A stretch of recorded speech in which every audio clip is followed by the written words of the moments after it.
Now, one thing I'm not gonna lie that I like talking about is I always like to talk about the whole idea of us being in a simulation, mostly because those type of movies are so interesting, and it's funny because there's so many different variations of what a simulation could mean. You know, just the symbolism and what it is. So, for example, another one of my favorite movies after What Dreams May Come is Shawshank Redemption. And that movie in itself is literally a simulation. It's literally just the idea of being a man trapped in a prison. You have these evil enemies that are around, you know what I'm saying? And then you have the evil dude who's in charge. And this is the same thing with the Lego movie. That's what's crazy. The Matrix, the Lego movie, the 13th Floor, what's another one? Dark City. It's like it's always a simulation, but it's like they're all different variations of a simulation. But almost every movie that's really big and really good is a simulation. Even movies like Lord of the Rings, you could kind of classify that as a simulation because it has that dark one who's in charge. You know what I'm saying? You could say the same thing with what are those? What's that show that everybody loves? What is that show called? With George R. R. Martin. Game of Thrones. You could use that as that's also a type of simulation.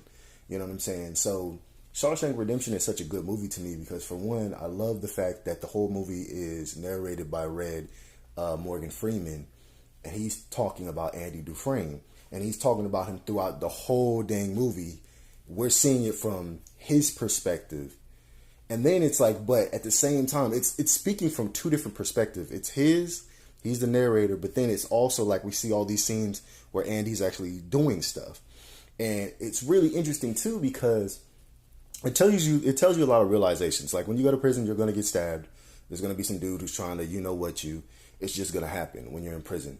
But what makes it so entertaining to watch is the fact that over time we start seeing why Red thinks that Andy is so special as a person. Because it's like he just sees him as special. He's just like, there's something about this guy. And just Andy's whole story of him like literally helping the prison guards with taxes and stuff like that. And then later on they get a library and he's like teaching people how to read. And it's just like he becomes like a teacher. Just us seeing his story over the years, it feels like we're really in jail with him. Like the narration in this movie is so dang beautiful, and just the storytelling is so beautiful. I don't think there's any movie that can really compete with it when it comes to just storytelling, narration, the story staying interesting, even though he's trapped in a literal prison, and we're watching the dude in prison. It seems like he's constantly trying to improve. And then the big ending where he actually is so smart, he's been planning to sneak out